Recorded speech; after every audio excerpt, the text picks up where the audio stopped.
Ространснадзор и Следственный комитет уже проводят свои проверки. Жители чеченского селения Хоси-Юр демонтируют свои дома неподалеку от родового поместья Рамзана Кадырова. Как сообщает издание «Кавказский узел», это связано с планами властей расширить парк в центре села. За 2 недели люди должны вывести свои вещи, затем дома снесут, рассказывают сами местные жители. Речь идет о демонтаже примерно 10 частных домов. Питерский СКА сравнял счет финальной серии Кубка Гагарина против ЦСКА. Разговоры о судействе продолжаются после каждого матча серии. Кто остался недоволен, расскажет Алексей Осин. После матча тренер проигравших Сергей Никитин иронизировал. Он сказал, что каждый раз приходится учить правила заново, потому что они разные для соперников. Он добавил, что команда постоянно играет в меньшинстве, поэтому нет возможности системно атаковать. СКА получил большинство 5 раз, тогда как ЦСКА только 3. Кроме того, арбитры не засчитали гол Григоренко. В специальном заявлении судейского комитета было отмечено, что шайба покинула пределы поля, ударившись в заградительное стекло.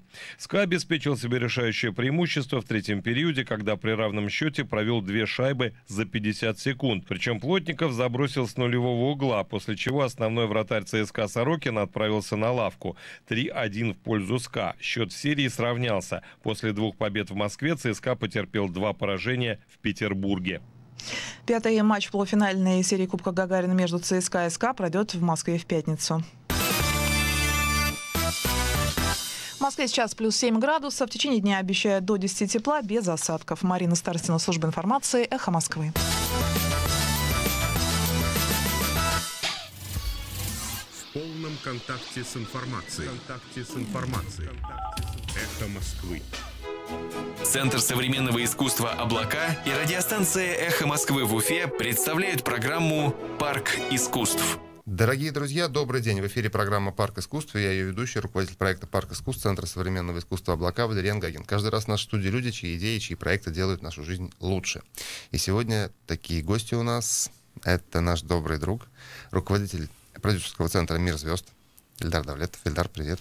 Добрый день, дорогие радиослушатели. И вы не поверите, руководитель Буинского театра, это Республика Татарстан, Раиль Садриев. Раиль, добрый день. Добрый день. По традиции мы читаем в самом начале эфира новости культуры, которые нам подготовил любезный Центр современного искусства «Облака». Итак, начну с большой новости. Фестиваль «Сердце Евразии» представит программу «Алга-Башкирия. Вперед, Башкортостан». Уже 4-й международный фестиваль искусств «Сердце Евразии» в этом году пройдет с 12 по 15 июня в Уфе. Друзья, планируйте свое время, июнь. На июнь это надо посетить в амфитеатре Конгресс-холла Таратау. Будет представлена программа, посвященная столетию образования Республики Башкортостан «Алга-Башкирия. Башкирия вперед». На сцену выйдут мастера искусства и ведущие коллективы Башкортостана, а также уроженцы республики, получившие российскую и мировую известность. Я думаю, все знают, о ком идет речь. Раиль.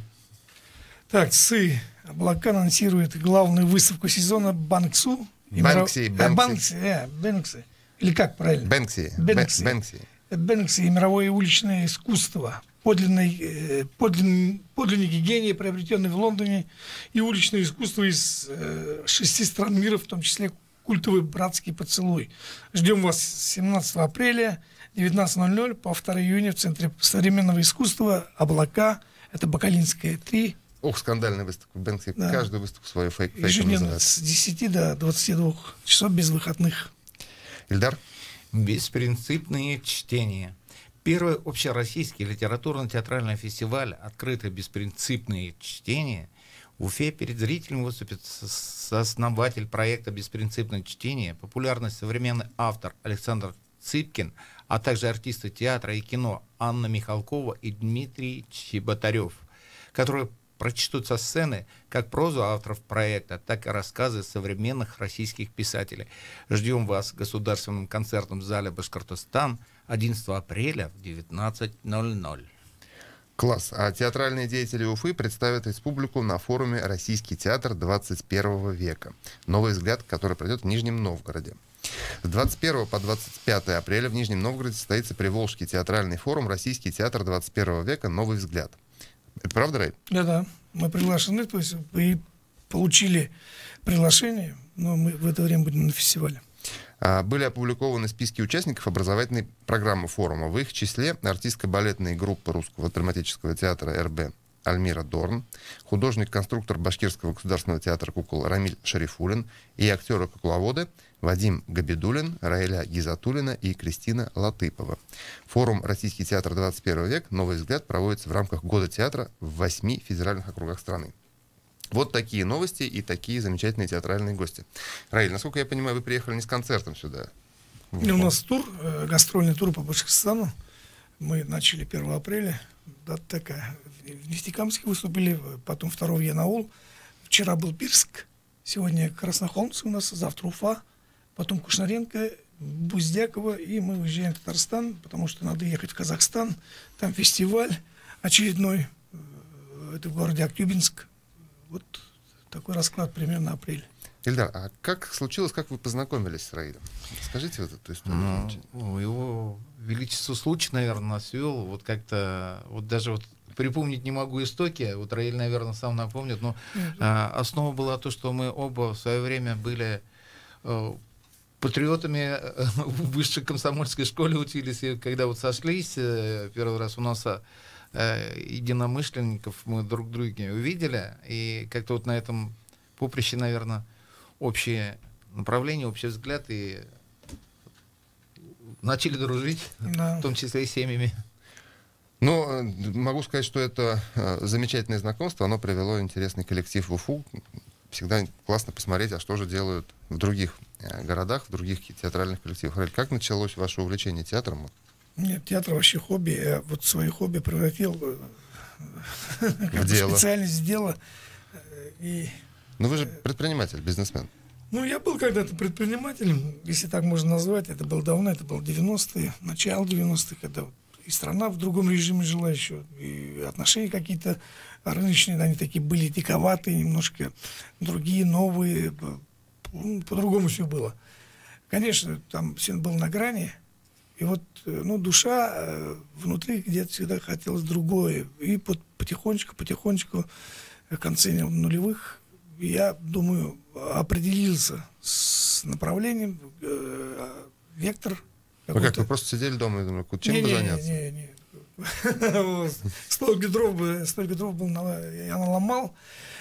Ну, вы ходили куда-то, посещали? Как развилось? Я еще хочу подсказать, Раиль в молодости он играл в КВН, и, наверное, вот театральное искусство у него из КВН и пришло. Нет, родители у меня были учителями. И раньше же как, на праздники, там, допустим, на 8 марта, на майские праздники, учителя обязывали там коллективы школ, чтобы они играли в спектакли. Это вот традиция была такая во времена Советского Союза.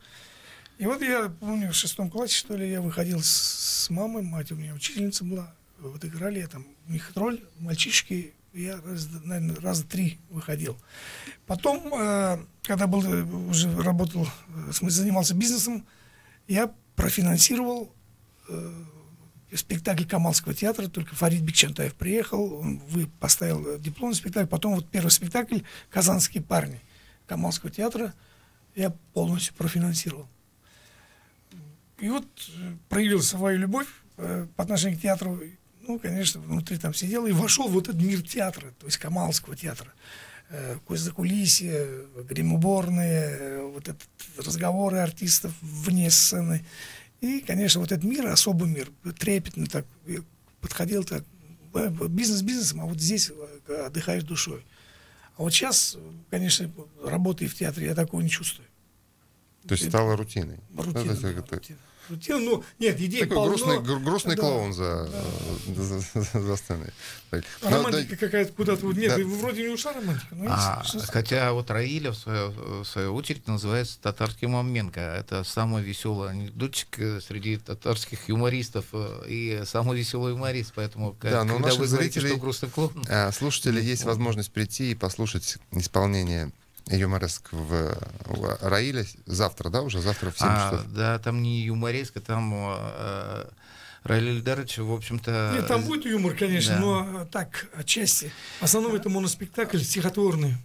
Дело в том, что посвященный Году театра, и вот делает он презентацию своего моноспектакля, и в подарок жителям нашего города, при помощи вот его труппы, и он сам Но здесь еще нам местные бизнесмены Халяв Хамзович Багманов помог немножко с аренды перекрыть. И вот мы специально делаем для инвалидов, скажем, бесплатно, для пенсионеров с 50% скидкой моноспектакль Раиля Садриева, уникальный моноспектакль. Завтра, да, 5 жизнь, числа. Жизнь, как переводится жизнь, не сетуйте, что жизнь тяжела.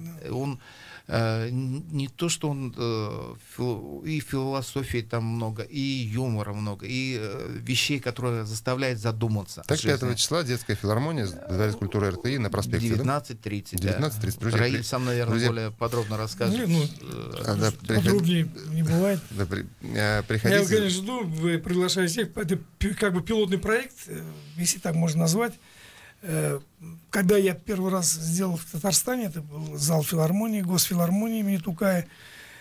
Конечно, арены хорошие там. Даже вот этот директор филармонии подошел ко мне, когда им Назарович говорит: Раиль, ну, мне стыдно будет сейчас, вот как-то сейчас нам будет переговорить. За 30 лет первый раз была сделана такая программа, стихотворный моноспектакль. Я же, просмотрев, увидев у Безрукова «Исповедь хулигана», потом вдохновленный такой, приехал, думаю, надо что-то сделать, собрал. Так, у меня было уже куча стихов, я просто отобрал, разбил их на такие определенные Это ваши отделения. стихи? Это нет, не мои стихи.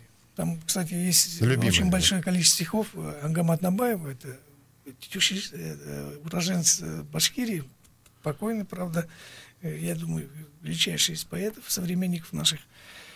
Ну вот я забрал, моих стихов нет, я стихов не пишу, но их люблю просто стихи, и вот эта форма подачи, она, по-моему, была поймана удачно. Потом мы встретились с Филипенко, я сейчас вот немножко заскочил в другую тему. В той же филармонии потом, по истечению времени, встретились с Александром Филипенко. Ну, Филипенко знаете, да? Не знаете, не помните? Вот советские люди знают его. Он такой лысый, Кощей Бессмертного играл. Тогда знаю. Да, стихи рассказывал. И вот он тоже 2 часа стихи, потом мы с ним встретились. Вот он говорит: 15 лет назад, когда я выходил на сцену, начал стихотворной формы там, или какие стихи читать, могли освистать даже. А сейчас, говорит, только тоже ты озвучил там пару строк, и тишина замолкает. Но в то же время он мне такой посоветовал. Он говорит: Раиль, надо иногда вынимать себя из розетки. Потому что темп-ритм в этой жизни, он не стихотворный. Он слишком бешеный такой, как вот быстрый. Иногда надо отдыхать. Ну да, то есть что понять. Общество «Зритель» возвращается к тому формату, когда величайшие поэты ездили по городам, собирали залы, сидели в проходах, и Евтушенко какой-нибудь читал свои стихи. Нет, там вот, допустим, у Бродского, ну, все-таки Нобелевский лауреат, у него есть такая фраза, определение. Он говорит: если жизнь становится невыносимой, берите тоном выше. Переходите на язык поэзии. Представляете, что такое? Ну, хорошо. Друзья, слушатели, наши зрители, вот посмотрите, какой крутой поворот судьба, жизнь сделала с Раилем. Да? Вы довольны таким развитием событий? Конечно, доволен. Нет, доволен. Я думаю, есть же понятие такое. Я сейчас говорю как метафизик, потому что эта тема мне близкая. Я думаю так, как метафизик. Метафизически так правильно будет. Там есть такое высказывание: если ты сделаешь 1 шаг навстречу Богу, то Бог автоматически делает 1000 шагов навстречу тебе. Ну, это так, может быть, абстрактно немножко, утрированно, но я думаю, это работает. Когда человек какие-то мысли посылает в пространство и постоянно эти мысли подпитывает в каком-то направлении, это начинает сбываться. Хорошее или это плохое, не имеет значения, оно начинает сбываться. Ну, прям какое-то учение трансерфинга реальности. Ну так и есть. Классно. Раиль, сколько времени заняла у вас организация театра? Что там же актеры нужны. Не знаю, вы просто профинансировали 1 спектакль 90-й, потом приехали к себе в Буинск и сказали: а я хочу здесь. Нет, ну, есть закон же, случайности не случайны, но господин случай, так, я преподавал философию, филиал Казанского института. То есть, по всей видимости, в промежутках между бизнесом вы преподавали философию? Нет, бизнеса уже не было, а я преподавал философию. Просто я поменял философию жизни и начал заниматься конкретной философией, даже сел за кандидатскую. И вот приходит ко мне зав. Отделом культуры Буинского, говорит: слушай, вот у нас не хватает артиста, она надо защищать статус народного театра, ты не можешь подойти. Я говорю: ну, слушай, Мударис Идрис, я занят, я зашит, вот видишь, кандидатскую пишу, хочу. Он говорит: Раиль, вот приходи, пожалуйста, поддержи нас. Я пришел, посмотрел их репетиции, а до этого я уже немножко так, когда после армии я ставил спектакль, помню, 2 спектакля. Я посмотрю, ребята, давайте вот, если мы что-то хотим сделать и хотите, чтобы я участвовал, давайте мы другую пьесу поставим. Я им рекомендовал другую пьесу, мы начали репетировать другую пьесу, поставили, и вот в итоге вот эта волна пошла. Все это, я как бы, ну, вот это как крутой поворот в моей жизни. В день, когда я пришел туда, посмотрел репетиции, предложил другую пьесу и считаю, что это конечно... Какой год был? Это 2002 год. 2002. Это 15 февраля. Рост народного артиста республики. Да. Мне было 35 лет. Вот, 15 лет назад? 15 лет назад. 15 лет назад. А следующий большой успех, когда вы построили уже свой театр, это когда пришло? Ну, народный статус народного подтвердили, потом начали ездить. Я думаю, что вот надо какой-то, ну, должен быть государственный театр, потому что история театра Буинский, она, конечно, имеет какую-то определенную историю. Да, я слышал, 100 лет, да? 100 лет почти. Первые артисты, которые организовали татарский театр, труппы, составляли часть татарской труппы, это карибской труппы. Одна была в Уфе, Волжская, а тот карибской труппы, они приехали сюда, это годы революции, гражданской войны. У нас Буинск считается житницей, это самый хлебный регион. У нас бонитет земли 97%. Вы представляете, что такое? Это чернозем на метровый слой 97 сантиметров. Это любой голодный год у нас все-таки мы жили лучше немножко. И вот еда есть всегда. Да, и как этот толчок дали. А вообще был ренессанс татарский такой в 905-х, 6-х, 7-х годах 20 века, начало 20 века. И вот в 13 году какой-то учитель, Акрам Мифтахуддинов, приехал, раз он учитель, значит, он русскую школу окончил, и собрал шейкирдов и начал организовать спектакли. И в 15 году они пишут прошение царю. У нас Симбирская губерния тогда. Чтобы хотим играть, чтобы получить цензор. Тогда так назывался цензор, как бы лицензии, чтобы играть на татарском языке спектакль. Им не разрешили.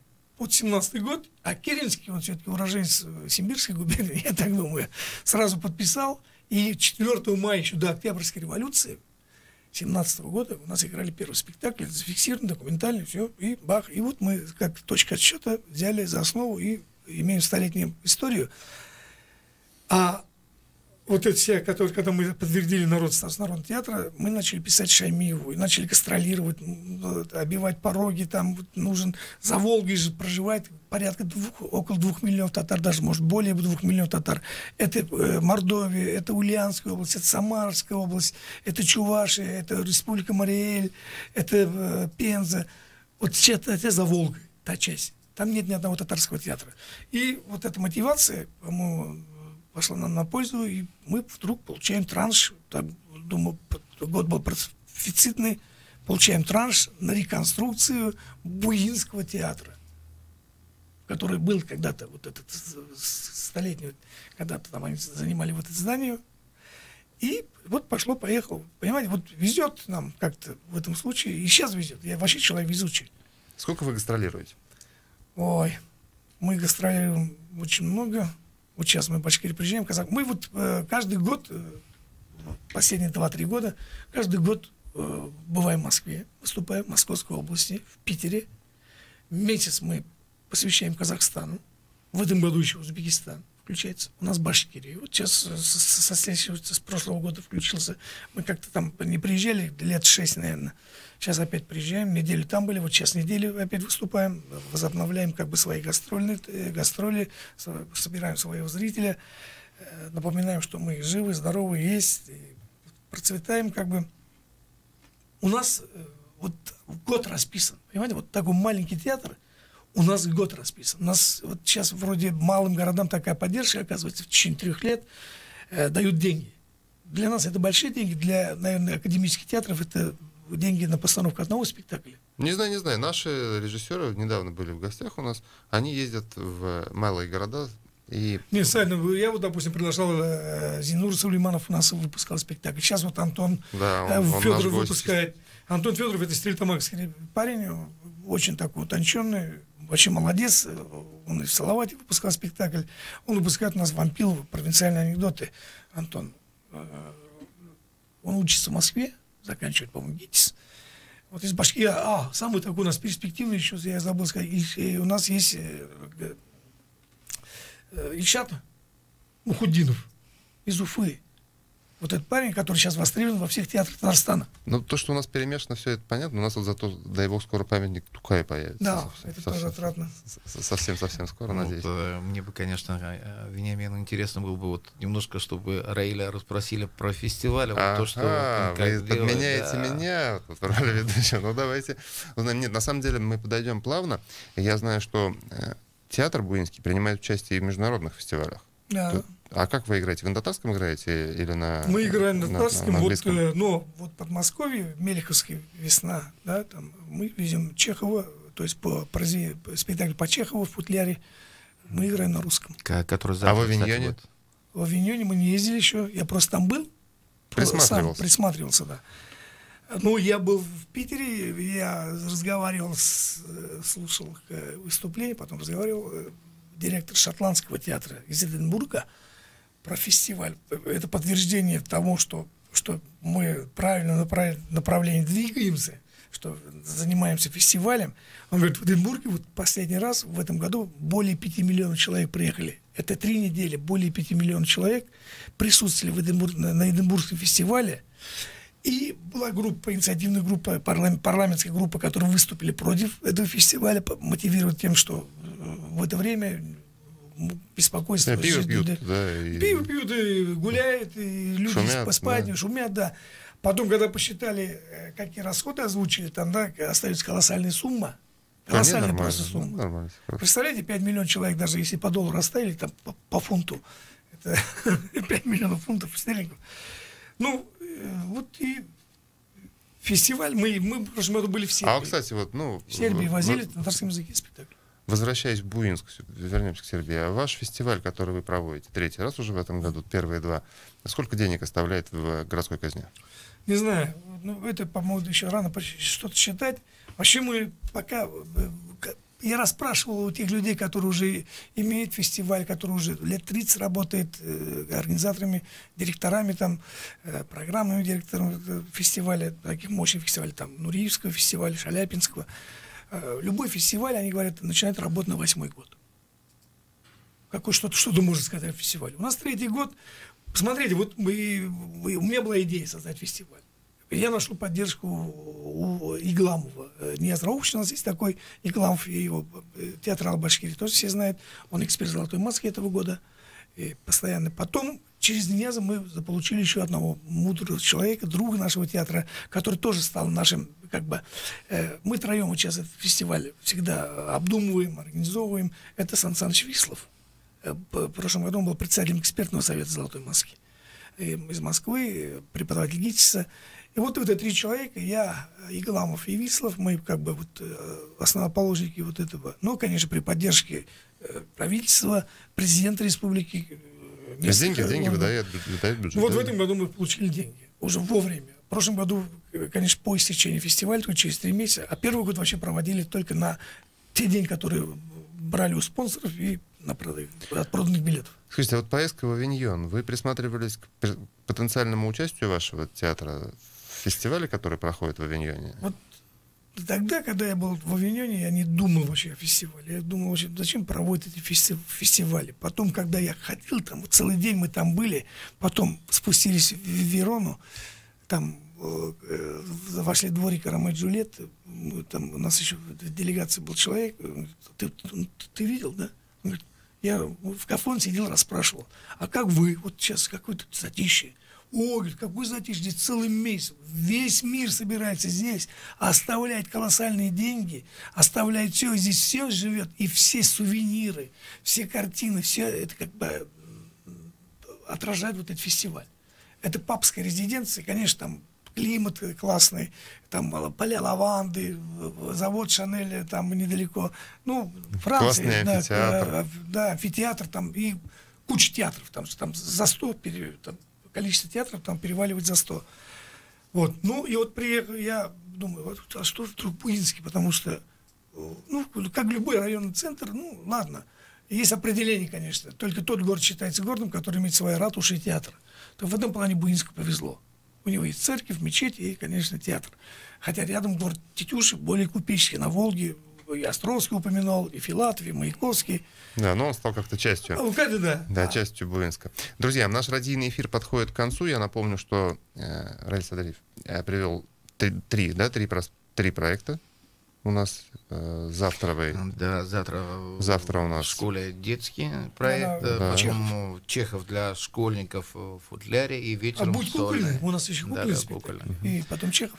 Класс, ну следите за новостями по нашему анонсу. Да, и мы уходим в эфир социальных сетей, там продолжим, друзья. Да. Почему вы бизнес? А мы в соцсетях продолжим сейчас. Да, друзья, не оставайтесь с нами. Никакого секрета. Мы говорим все, что знаешь.